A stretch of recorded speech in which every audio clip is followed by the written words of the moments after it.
Hey guys, how's it going? It's Target here. Welcome back to another episode of the Edmonton Oilers Be a GM. Year is done.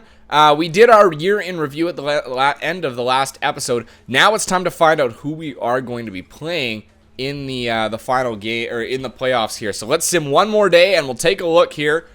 Oh, sorry, maybe it's one more after that. The Nashville Predators is who we're going to be playing here. So we'll continue there. Now, I don't remember where Nashville finished, but we can take a look really quickly at that. Take a look at team standings. Because where did we finish? We were in 6th in the entire league. Now, if we look at the Western Conference, we're 3rd. Nashville actually had 94 points, so they had 6 points fewer than us. Only 2 fewer losses. Everything else looks pretty much very similar, but they had 32 losses total. So it's not too big of a gap between us. You take some of the losses that we had in regulation, or in overtime, put them into regulation, and that's exactly the same thing that Nashville had. So they should be a formidable opponent, considering they also have Seth Jones. So let's take a look here how we stack up against these guys in view lines. It'll be interesting. I don't know what Nashville has. First of all, just a refresher for us. David Perron, we have on the top line with Nugent Hopkins and Eberle. We have Hall with Helm and Yakupov. We got Abdelkader with Gordon and Downey, and then we got Smith with Prust and Horak, okay? All right, so let's head on over to, defense. Schultz and Hedman. We got Clefbaum and Marincin and Stewart and Fane. All right, no confusion there. Okay, so let me take a look at Nashville. Craig Smith, Radim Verbata, and James Neal. I'd say our lines are better, and number 1 and number 2. Number 3 is pretty even. Number 4 is also rather even. Look, defense, they've got Ryan Ellis and Shea Weber. Seth Jones is only an 85 overall. Defensively, they're a little bit better on the top line. The second line is even. The third line is ours. Goaltending, however, they still have Pecorino. He's 91. And they have Ryan Miller as their backup, if you can believe it. And we got John Gibson, who's 87. Now, one thing that I missed in the comment section, it was a few videos ago, before the trade deadline, was you guys were saying that it's a glitch in the game. That, and I'm sorry I didn't address this earlier. I did not notice that comment. It was a couple people who made the comment. But it's a glitch in the system, apparently, that causes your players to read wrong in terms of their ranking, or not ranking, but their role on the team. So if I take a look at the best players in the minor system, look at Darnell Nurse. They've actually got him as a top 6. All right, they got him as a top 6. Draisaitl, he is a depth forward too, so we could call up Darnell Nurse if we wanted him to play, but I don't think that's a good idea. I'd rather keep him down for one more year. Now, the other one obviously was Connor McDavid, but we can't call him up at this point. It's too late. He's in the junior system. But if we look at GM options, contracts, let's go into contracts, and we'll take a look here and see if we can't find our buddy here. Main roster in the system. So yeah, Connor McDavid's an 85 overall now. Like, he could have played in the NHL. We can't call him up now, which sucks. But Connor McDavid is going to be our second-line center next year. So you can see Connor McDavid playing behind Nugent Hopkins, and then Darren Helm on the third line. That's actually really solid. There's no reason why we won't be scoring an absolute flurry of goals. And you got Leon Draisaitl. He could actually play the third line if we wanted him to in some capacity. He doesn't have very good face-offs. His defense sucks. Maybe next year it jumps up. But he could actually be a very good player for us next year, playing in a third line or even a fourth line role, depending on how good he gets, okay? And then goalie, we know what our goalies are like, do we? Yeah, I'm not much there. Gibson, he can still jump. Everybody says he still jumps. Anyway, let's do the playoffs here. We'll worry about Connor McDavid later. Maybe this will ensure that he gets the Rookie of the Year award, something that the Edmonton Oilers are still searching for in their entire history. They've never had a player win the Calder. Can you believe that? All right, so we got home ice advantage against Nashville. Let's get this thing started. All right, first period of this game, we're up 2-0. Victor Hedman and Jordan Eberle. Second period, still 2-0. All right, I'm gonna go really fast on this one. We'll go times 8 on the sim. That's every 5 minutes, and that's 3-0. Well, is how this game will finish. Yep, 3-0. David Perron gets the final one. We actually got outshot 46-21. So you can see in that game right there, we had our boy John Gibson standing on his head. So defensively, our team might be struggling at the moment. But we'll see how things go. I'm going to do the second game here too, and we'll see how this one goes. If I see a Hall starting to struggle or lack to score, we might switch it up. First period, wow, down 4-0. Wilson, Smith, and Stahlberg scored 2 on Tokarski. is in net. Second period, 5-0. Gibson's now in net. And third, 6-2 the final. I didn't even care about that one. Abdicator and Smith score. An absolutely abysmal performance. But Gibson only let in 3 goals. And it's hard to say how many he would have let in if he had played the whole game. I've got it set to rotate my goaltenders. And that might be the reason why we go on long losing streaks. Hold on. Is because they're rotating to a very poor goaltender. All right, let's see. We were looking at goalies before. I don't know if there's anybody else good. There's a couple there. WHL, third, fourth. I don't remember. I don't think there was one. Yeah, Devereaux. There's a top 10 there. Tardif. Let's take a look at forwards again. There's a top 10 there. A couple. No other first round. Oh, there's a top 10 here in the queue that we had absolutely nothing about. So I'm going to scout that for a month because there's a couple other first rounders we might be able to dig some information up on. Okay, I want to put Hall on that top line because so far we haven't been scoring that much. All right, I'm going to put Hall up, move it back. Let's see if we can restore the way of things here and get some games going with some goals from Hall. Okay, here we go. First period of Game 3. This one's in Nashville. 1-0 we're up. Yakupov scores on Rene. Second period. 1-1 the score. Our Roman Josie will score that one and bring that one to 1-1. Ah, Colin Wilson again. He's had a good couple games in a row here. There's Taylor Hall scoring on the top line. And right back, David Booth scores. 3-2 now Nashville. Exchanging goals over and over again here in the third period. But time is ticking down in this one. Edmonton needs something, and they won't get it. They'll finish the game on the power play. Unable to capitalize, probably with the extra man as well. But Hall, Nugent-Hopkins, Eberle, Yakupov, and Perron gather points in that game. Not good enough. There's no doubt about it here. I think this is a year where I think we should be getting into the third round. Last year was a bit of a surprise. This year I think we should be getting into at least the second round. Third would be nice. All right, Game 4 here. We need to win this one to tie things up. First period, down 1-0. Colin Wilson again scores. Second period, down 4-2. We got Victor Hedman and Justin Abdicator scoring. Bork Wilson again and James Neal will go times 6. There you go. Nugent Hopkins scores. 4-3 now the score. Come on, Edmonton. You can do it, guys. 10 minutes left. 1 goal away from tying this thing up.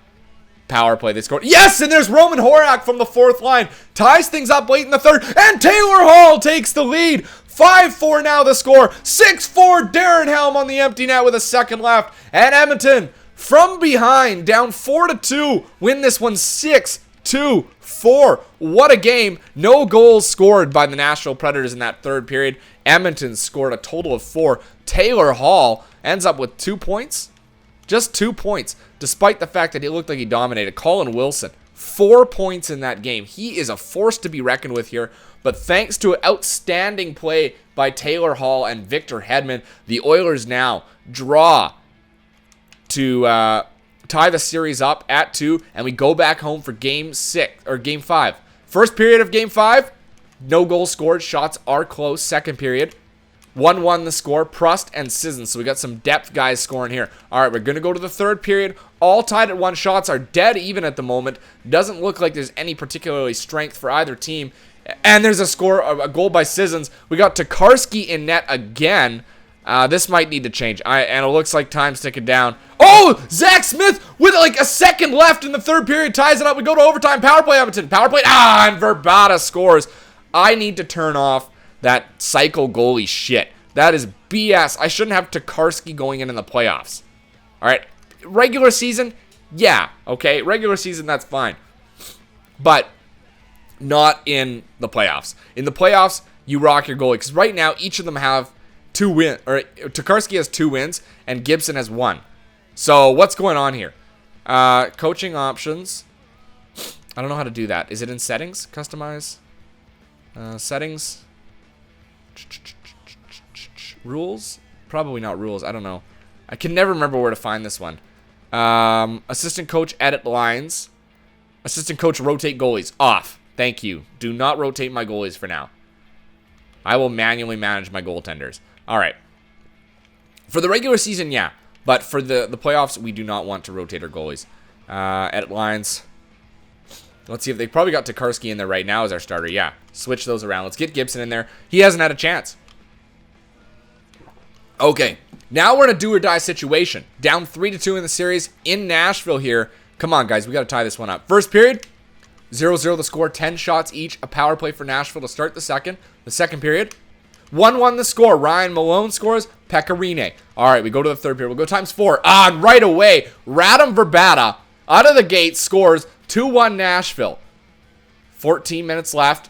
Power play for Nashville. There's a goal by Roman Horak. 11:50 left in the third period. Good job, Horak, from that fourth line. He's had a really good playoff so far. Where's Halsey? Where's Nuge and Ebbs and Yak? Why aren't these guys scoring for me? Come on, guys. Light them up. Going to overtime. Do or die situation for the Edmonton Oilers. Power play Nashville killed off. They've got the shot advantage here. Quarter of the way through the first overtime period. Getting outshot by about 8 on their ice. It's to be expected, but come on, guys. Bring it to them here. Your lives are on the line here in the playoffs. This is not the performance we want from this team. Yes! Nail Yakupov scores. 3-2 Edmonton defeats Nashville, and they will force Game 7, which will bring it back to Rexall Place. That is what I'm talking about. Nugent Hopkins is having a fantastic playoff himself. John Gibson puts up a .952 save percentage, having faced 42 shots. All right. 44 shots in that game. Yakupov now has 2 goals. There's a bunch of guys on the team that have 2 goals. Now we need to shut them down here. Game 7. John Gibson between the pipes. Hopefully we can do something here. First period, down 1-0. Roman Josi scores for Nashville. We outshot them 16-8 though. Second period, down 2-0. Philip Forsberg scores. They outshot us quite a bit in that period, but now we have to go to work. Power play to start, and it is unsuccessful. 15 left in the third period. We don't have much time left here in these playoffs. We need to get something done here, and Verbata scores. And unless there's a miracle here in the last 10 minutes, the Edmonton Oilers are going to walk away from these playoffs, and that'll do it. I'm just going to sim the period. 4-0 the final. The Edmonton Oilers disappoint again in the playoffs. Well, actually, this is the first time they've disappointed in the playoffs. The second time they've been out too soon. They let this one slip away. And you know what? I think it comes down to the fact that Tokarski ended up taking too many starts. You know, way too many starts for Tokarski. It screwed us over. When your best goalie ends up with 2 saves or 2 wins, and your best goalie ends up with 1 win, and your string goalie ends up with 2 wins, there's something wrong with that. You know, like, come on, game. You got to give your head a shake here. So we're out in the first round, but that's going to give us some time here to get through to the next year where we're going to have Connor McDavid. So let's go to June 16th, because that's when things kick over. It's unfortunate. It is unfortunate. A very disappointing finish. I feel that your performance during the season and the playoffs helped raise the profile of the Edmonton Oilers. The nice thing about a year like that is it doesn't set the bar too high for the next year. And it also keeps us in contention as a GM. Like, there's no worry about us getting the boot because we didn't perform well enough. No, we did well enough to make, to meet certain standards. But we didn't do well enough to get further than the first round. We went to Game 7, which is nearly the best. It's the next best thing to advancing. But, unless you're actually advancing, it isn't the best thing. So, I don't know if our minor team is in the playoffs. I can take a peek here. Let's scout here. We were checking the queue for forwards. And there's boys top 10. Everybody else kind of looks like they've dropped off. You've got a top 10. I want to scout here for about a month. Get a little bit more information there. I should check to see also if we can add anything to our GM. We can add to assistant coach. What does it do, though? I don't think assistant coach actually does anything. Amateur scout and pro scout, I'm just going to save for them because we're only about 30 points off from 71 points off from upgrading that. All right, let's go to June 16th still. Now, this draft, do we have a first? We have a first round pick. We didn't want to get rid of it. That was one of the things I wanted to keep. So that'll be nice. Now, being eliminated a little bit earlier, we don't have that issue anymore where we don't have the issue of having a really, really late draft pick. It's going to be mid to late, you know what I mean? You're going to be around 20, 21, depending on where we go. Well, no, we're probably around 6, 17, or 18. All right, so see, they want 39 wins out of us next year, and we'll see what we can do for them. I'm going to say 3 years. Edmonton Oilers, they want 3 wins, 3 years, 39 wins, so we will go to the Edmonton Oilers. And that'll... Oh, no, it won't stop the sim. What? No, did they finish? No, it's not done yet because the AHL is still going at this moment. Now, one thing that people suggested was that I need to get a decent backup to support Gibson. Maybe a guy that's 84 or 85, not an 81. You know, like a Scrivens. But there's going to be guys that'll come available in free agency. Maybe we can sign for 1 year if we've got the cap space. I don't know who we need to re-sign here. I mean, Hall, Eberle. Ottawa won the cup. Hall, Eberle, Nugent Hopkins, and Yakupov are all signed long-term. We'll see. We'll see what things look like here. Let's see if there's upcoming free agents. Free agency. No. Oh, yeah, upcoming free agents.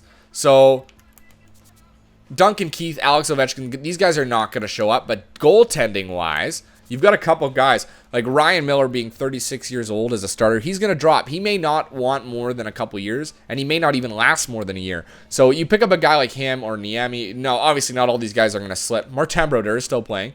Not, obviously, he's 45. Holy shit. He might be a good option for us. Obviously, not all these guys are going to be available. You know, some of these guys are going to retire. Steve Mason, 29 years old, 85 overall. He'll command a lot. And also, some of these guys are just going to re-sign, so you're not going to see them anyway. But we'll see what happens, all right? I don't know if we can sort by potential, can we? You can. Who's got the highest potential? Justin Schultz and Nazem Kadri are coming available. I don't know if any of our... It doesn't look like any of our other players are available at this point. Oh, I forgot to... appear offline. Hold tight. Oh, not profile. Preferences. Online status. Busy. I keep forgetting to do that because the one you can't do it anyway. Ben's coming available at 27. Yeah, I don't think so. James Neal. Like, there's a ton of guys that are free agents, but they'll never see the light of day. So it is what it is. All right. Anyway, let us take a look at possibility. We should get to closer to the draft, past the prospects game. And you know what? I'll actually probably cap this episode here, and we'll get into the draft for the next one.